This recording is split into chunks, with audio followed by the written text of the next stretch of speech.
Hi folks, welcome back. In the previous couple videos, I discussed mutations and mutation rates. And I made it clear that the mutation rates are far too low to account for evolution. Even the evolutionists are forced to admit this fact because it's been observed. So get this, the evolutionists admit that evolution could not occur at an observable rate. And even though the evolutionists admit that the mutation rate is too low to account for evolution, they still assume that it did. They still believe evolution happens through incremental changes in the DNA through the gradual accumulation of mutations. So mutations are the basis of the hypothesis of evolution. You got to get this. It's critical to understand. To create new species, you must have new genetic information. To get that new genetic information, it must come from within the DNA. And to do that, there must be gradual changes in the DNA, a gradual accumulation of mutations. So mutations are the voodoo of evolution. However, the damning fact is that the mutation rate is not even in the same ballpark as that which would be necessary for evolution. And not only that, the evolutionists are the ones who commonly calculate these mutation rates. So the evolutionists themselves have calculated that the mutation rate is far too low to account for evolution. Therefore, this is an enormous, insurmountable problem with evolution. So you'd think at this point they'd just throw in the towel and head home, right? Wrong. What they actually do to try to overcome this problem is where their tactics get really dirty and underhanded, as if they weren't already, right? This is where the deception, manipulation of data, and outright lies really heat up. This is where they dress up genetic variation, things called polymorphisms, and make them look like they're mutations, acting in an evolutionary manner. And I believe this just happens to be one of my favorite topics to discuss in exposing the lies of evolution and the evolutionists. This, along with dinosaurs. I mean, who doesn't like dinosaurs, right? And I will get to those topics in future videos. And let me also just say that I have a lot to say here. So this topic will likely end up continuing on for several more videos. So let me explain this. In the previous video, I referenced a quote from the American Phytopathological Society website, which I'll repeat here. And here's the quote. This simple model should convince you that mutation is a very weak force when it comes to changing allele frequencies.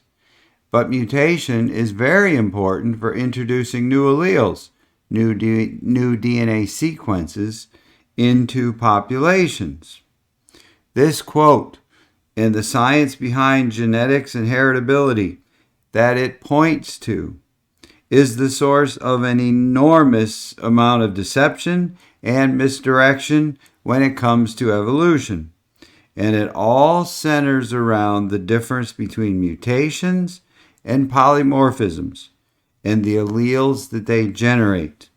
So allow me to explain the difference between these two features of genetics and heritability. Now, as I explained in the previous videos, mutations are changes induced in DNA that result from errors or damage. They're random, unplanned events. You could say they're mistakes. And as I explained, they're rare events because of the checks and balances built into the processes of molecular biology. And they rarely have genetic consequences. However, when they do, by far the overwhelming majority of them are deleterious. They're bad things because they cause problems. They're unwelcomed guests. But polymorphisms are a completely different form of genetic changes and differences. Polymorphisms are slight changes in the DNA of a given gene that create different versions of that gene. It does not change the gene, only the version of it. And I like to use crayons as an analogy for polymorphisms. So here we have a box of crayons. And if crayons all represent the same gene, which we'll call the crayon gene, when you open a box of crayons, you immediately see that not all crayons are the same, are they? There's red ones and green ones and blue ones and black ones, white ones, there's orange ones, there's purple ones, etc., as well as all the different shades, combinations, and mixtures of these colors. Nevertheless, they're all still crayons, right? They do the same thing. You can color a pretty picture with them. Well, if you can stay in the lines, I guess. If not, you could color a mess with them too if you wanted to, whatever you wanted, right? But they all do the same thing. You can color with them. They're all still crayon genes. But all these different colors that we have in here, right? They're all just different versions of the crayon gene, which we see here as different colors. And folks, this is what polymorphisms do to our genes. Polymorphisms are naturally occurring genetic variations. They're very common, and they have a high rate of occurrence. And the vast majority of them do have genetic consequences, but they typically do not cause problems. They cause all the variation we see in nature within a species. They cause all the variations of color, size, shape, texture, etc., that we see all around us. That's what the name polymorphism means, many forms. Poly meaning many, and morphism meaning different forms. Therefore, you could say polymorphisms are a good thing. They're welcomed guests. They keep all the plants and animals and all of us from looking exactly the same. And if you watch these videos and you look at me, you can see how that's a good thing because they keep all of us from looking just like me. I know, that's a scary thought, isn't it? So right away, we see marked differences between mutations and polymorphisms. Mutations are rare, and the ones that do occur rarely have genetic consequences. But when they do, they're bad things because they cause problems. Now, polymorphisms, on the other hand, are common and have a high rate of occurrence. They occur naturally and almost always have a genetic consequence, that being providing the variation within a species. Therefore, you could say they're good things. And I want to stress something here. Polymorphisms only provide variation within a species. They only add variety within each separate species. Polymorphisms only function within their own species. they do not provide new information for other species. So each species has their own set of polymorphisms. Therefore, they are not a potential source of genetic variation or new genetic information for evolution. They have no potential for evolution. Zero, none, zip, nada, nil. How many ways can you say none or zero? I'm sure there's more, but that's probably enough, right? They cannot be cited as a potential source of new genetic information for evolution or cited as proof of evolution in action because they do not and cannot function in such a manner. They do not and cannot function in an evolutionary manner. This is because polymorphisms are built into the system from the beginning. They're already there. They're not new information coming in, as is required for evolution. Evolution says that genetic material changed over time because of new information coming in that was not already there.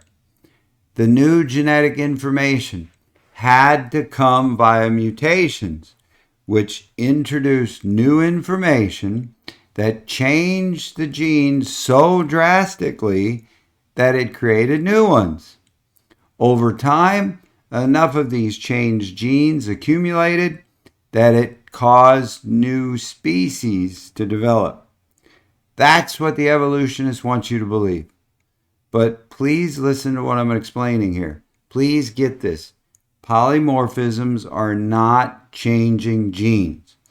They do not introduce new genetic information, and so they do not change genes. They only change the version of it. Like the different colors of our crayons, right? The different versions that they create, but they're all still crayons. They're all still the same gene. Polymorphisms are simply a variety of genetic versions of a gene that were already there in the first place.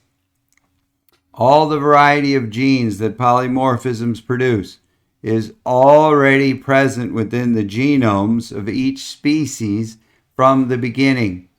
Nothing new is introduced genetically, and therefore no new genes can be created via polymorphisms. Thus, polymorphisms cannot have an impact on evolution. Evolution absolutely requires new genetic information coming into a species to change it. Evolution absolutely requires new genetic information to gradually cause changes that create new genes and ultimately new species. The only option for this genetically is mutations. And we already know, as I explained in previous videos, mutations do not get the job done.